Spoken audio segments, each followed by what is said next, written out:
ठाकरे. नमस्कार मित्रांनो, मी doctor Yogesh Suresh Bhalerao, integrated doctor असोसिएशनचा राष्ट्रीय कार्याध्यक्ष. या व्हिडिओच्या माध्यमातून मी आपल्या महाराष्ट्रामधील सर्व आयुष डॉक्टर्स म्हणजे BMS, BHMS, BMS डॉक्टरांना मी आवाहन करीत आहे की येत्या 6 तारखेला महाराष्ट्र मेडिकल काउन्सिल ह्या ठिकाणी ताडेबंद आंदोलन घेण्यात आलं आहे. तर जास्तीत जास्त मुंबईचे आयुष डॉक्टर्स यांनी त्या ठिकाणी उपस्थित राहावं आणि 7 तारखेला सकाळी 9 वाजल्यापासून अन्न त्याग उपोषण हे डॉक्टर करणसिंह गाडे व डॉक्टर गौरव सोनवणे यांच्या समरनात आपल्याला आझाद मैदान ह्या ठिकाणी उपस्थित राहायचंय. आणि त्याच्यानंतरचे जे आंदोलन आहे की अर्धे डॉक्टर उपोषणला राहतील आणि अर्धे डॉक्टर विधान भवन इथे धडक देणार आहे, धडक मोर्चा काढणार आहे की जेणेकरून सरकारला जाग आली पाहिजे आणि आपले जे प्रलंबित प्रश्न आहे एवढ्या वर्षांपासून की डॉक्टरांची जी भरती आहे, जी राज्य शासनामध्ये आहे, जी डॉक्टरांची स्थानिक स्वराज्य संस्थांच्या रुग्णालयांमध्ये आहे, ही भरती निघाली पाहिजे. आयुष डॉक्टर्स हे काम करायला मागताय परंतु सरकार ही संधी देत नाहीये. त्याच्यामध्ये दुसरा मुद्दा आहे की जे BHMS CCMP डॉक्टर आहे यांची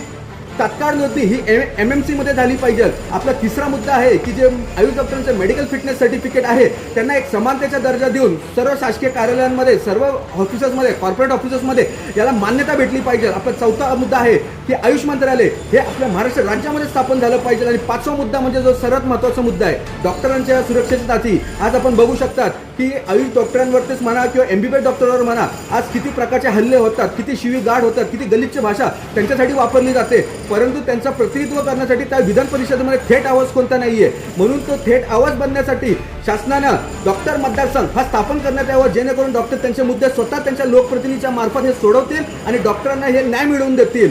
आणि या सर्व गोष्टी करताना इंटिग्रेटेड डॉक्टर असोसिएशन, होमिओपॅथी कृतिक समिती, होमिओपॅथी संघटना आणि इतर आयुष डॉक्टरांच्या संघटना हे सर्व यांच्या नेतृत्वामध्ये हे आंदोलन घेण्यात येणार आहे. आणि यासोबतच मी सांगू इच्छितो की एवढी वर्ष जी आंदोलनं चालू होती, एवढी वर्ष जे जंतर मंतर या ठिकाणी आंदोलनं झाली, नागपूरच्या अधिवेशनामध्ये अर्धनग्न आंदोलनं झाली आणि जे काही उपोषणं झाली तो प्रश्न अजूनपर्यंत मार्गी लागलेला नाही. आणि सरकारने ही गोष्ट लक्षात ठेवा की या गोष्टीमुळे एवढ्या वर्षांमध्ये आमचे 23 होमिओपॅथिक बांधव डॉक्टर्स हे दगावले आहे.